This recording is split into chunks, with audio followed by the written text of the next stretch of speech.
Hello everybody and welcome to another episode of Naval Action. So, as per what's going to be usual for the next few episodes, I'm in my Trinco and I'm going to discuss something. The devs posted this on the forums earlier.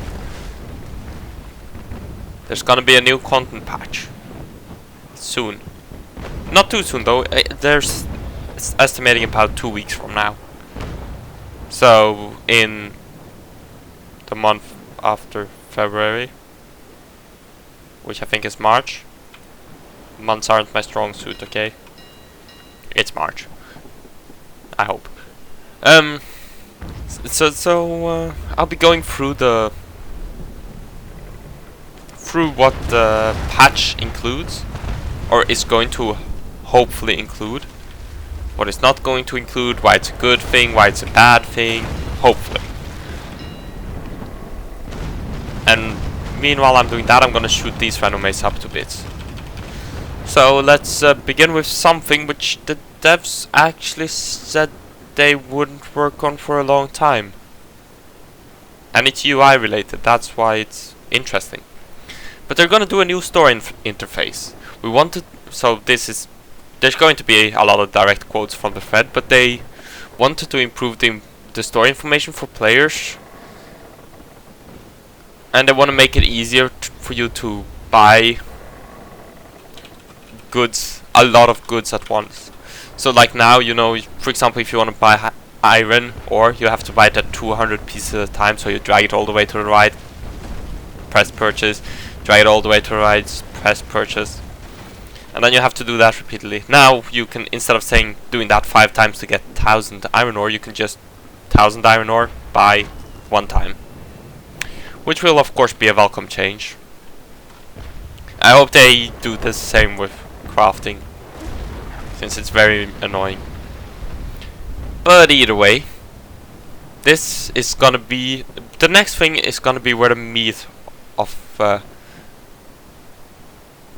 content patch is. However, before that we're going to go, hopefully I remember to put it on screen now. Looks like we got a little sneak peek at the rattlesnake.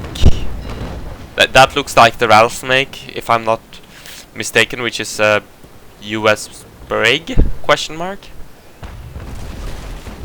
But either way, it also shows you some of the new, how it would look like, the crew management, but which is the next thing. Crew management is the next thing. So let's go on to the crew management. So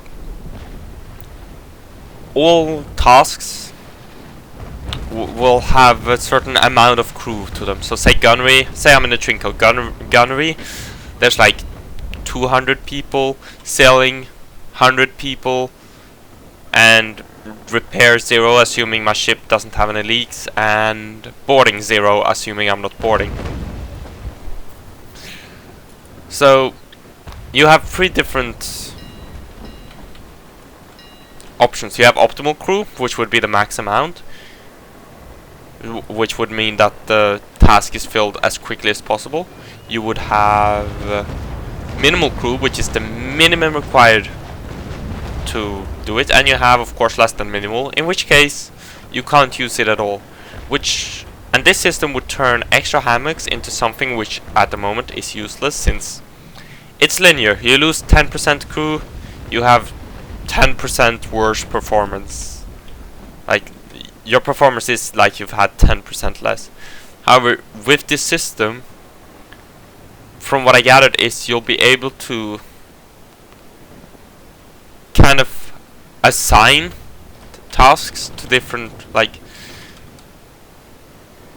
there's groups of people assigned to different things.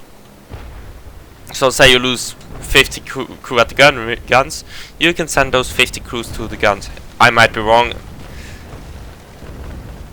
That's what I think. Like you can move squads, as far as I gathered. So you can move squads to gunnery and boarding and whatever. And it also brings some changes to gunnery. So it brings changes to gunnery, to repair, sailing, and boarding. So what gunnery does is the penalties, like now it's linear penalties, like I said, so you lose 10% crew, you have so and so many percent reload slower because you lost so and so many crew. But what will happen in the new system is that the guns are loaded by one now. So now, like, if I fire a broadside, all the guns are reloaded at once. However, now, if you're in the new system, if you're undercrewed or whatever, the guns will load one by one.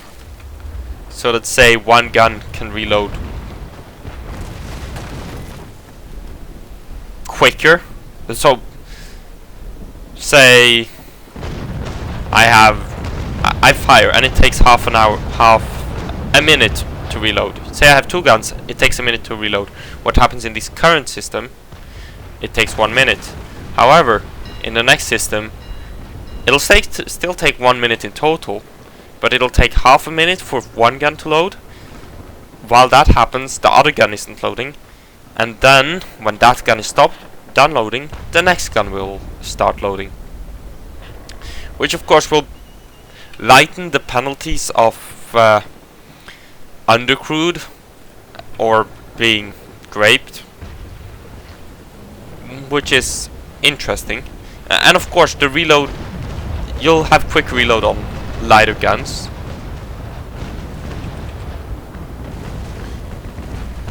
Next up,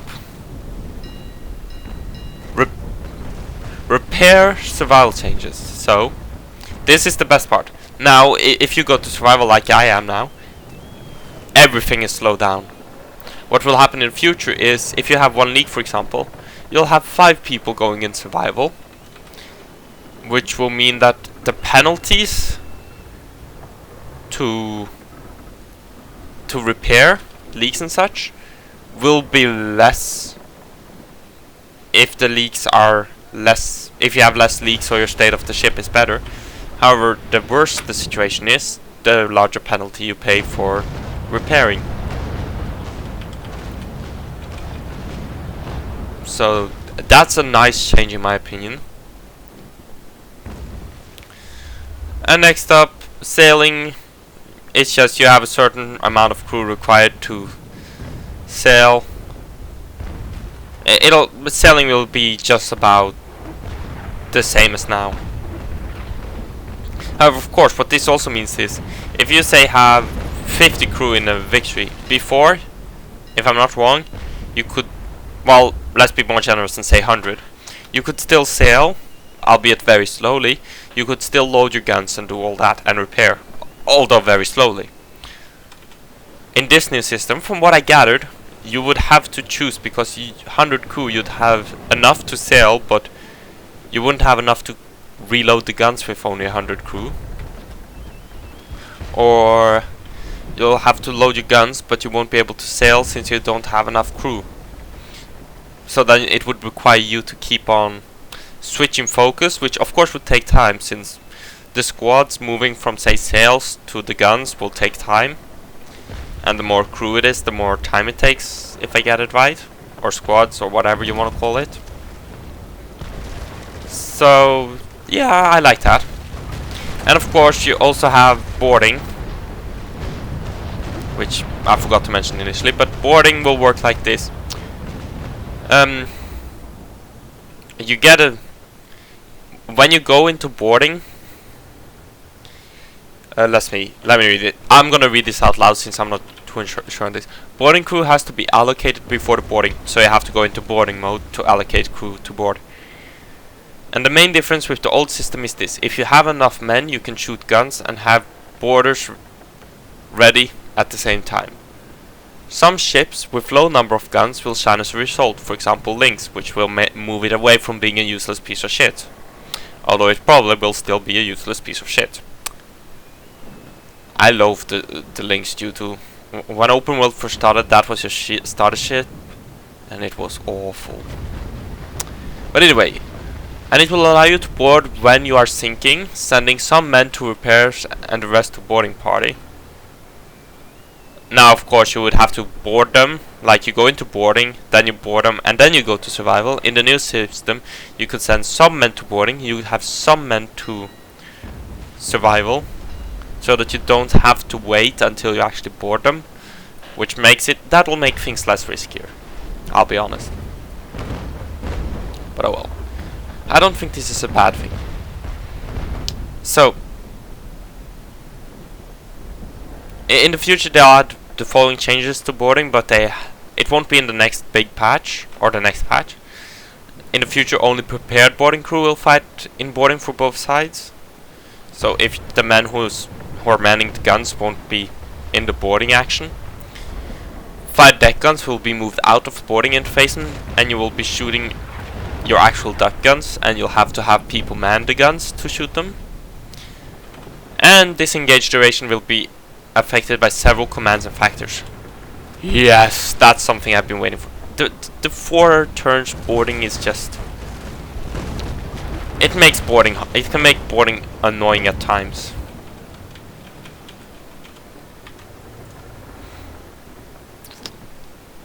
The next thing which might happen, and I'll have another video on... well, I was initially planning on having another video on this, but now that I think about it... no, I'm gonna do another video on this because it's not sure that it'll get in, so expect that in a couple of days. But production buildings, which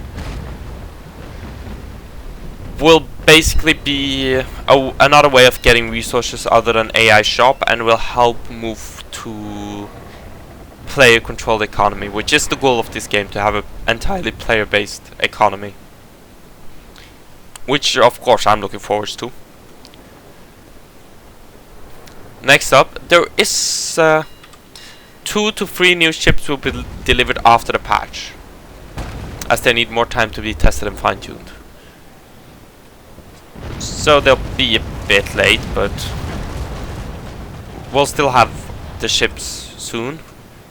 And the most likely candidates currently is the Niagara, which some people are confused about, isn't actually officially in game. Like, it was given to us who was in the early access, like the first few days of early access, bought the game or already had the game.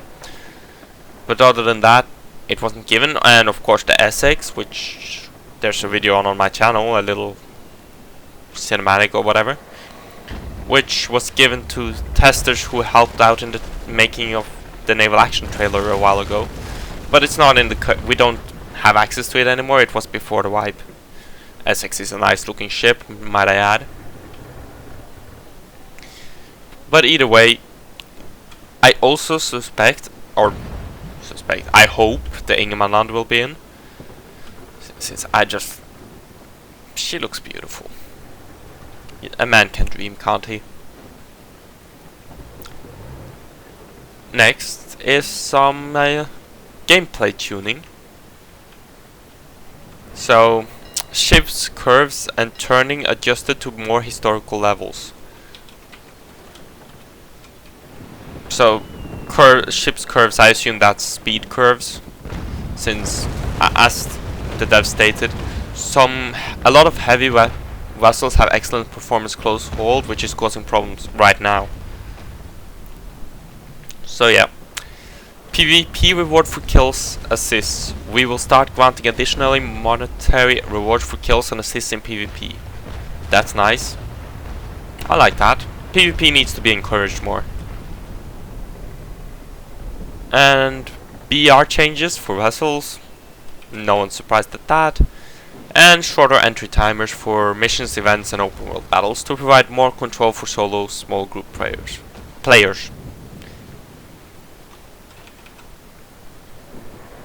Not much more to say about that.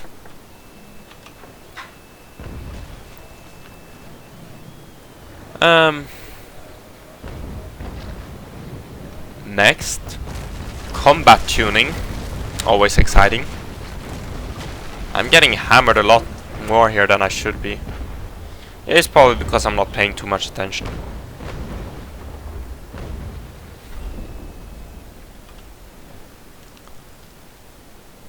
Let's get a nice screenshot. Oh. The lovely Trincomaly, which has shit close hold properties. Hopefully not any shittier after the patch, maybe. I don't know. Anyway, next, combat tuning. So, significantly increased cannon damage from raking fire, because currently, if you're getting shot at, the best thing to do is show your bow or arse. And like the arse, the rear, the stern, is the weakest part of the ship. A tactic of the game shouldn't be to show your ass to the enemy to avoid taking damage. So I'm looking forward to that. Low rudder HP. Not bad. Increased broadside planking in class for all vessels. So means pretty much all classes have stronger broadsides. Next up, mass sail repair on long cooldowns. So the devs want to bring back cooldowns for mast and hull repairs. However, cooldowns will only work when they're out of battle timer. So when the timer that's here is, it says can leave. That's the only time when the timer will, where the repair timer, like here you see, if I press urgent repair, you'll see this cooldown timer. That cooldown timer will then only go down when it says can leave. Which the devs then hope to kind of, I don't know, get people in the fight if they're left behind and such. However, of course it can't be used if you're actively getting shot at.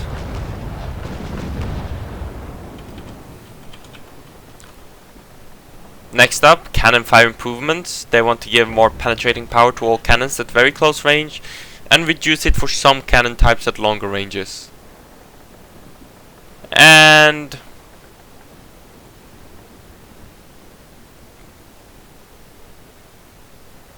they want to change, make the planking differences on the lower rated ships, only the unrated ships, closer, so that they're not so very different.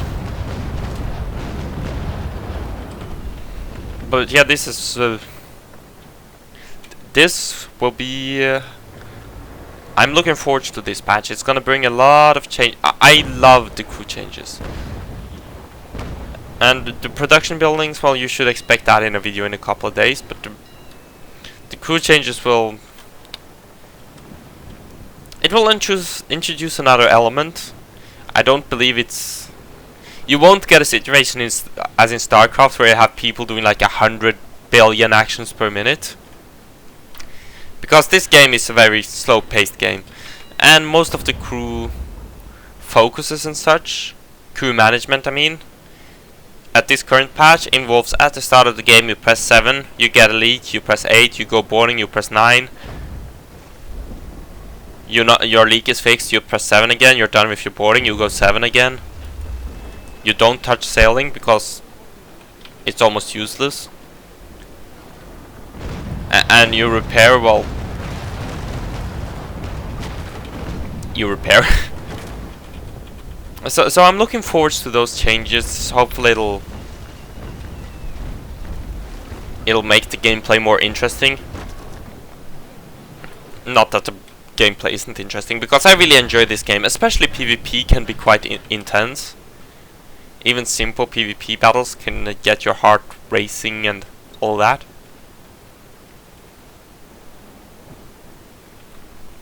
So yeah, I hope we get the Ingemanland soon. However, if we go to speculation on ships, considering Ingemanland, no, Essex and Niagara are good candidates. Considering the rattlesnake is in one of the pictures, or in the picture in the thread, I suspect that the rattlesnake might be one of the options. Last time we saw a picture of the rattlesnake, it had no colors or anything. It was just a hull, untextured hull, no sails, no mast, no rigging. And now I guess they just need to do balancing on it, just like they did with the SX and the other one, Niagara.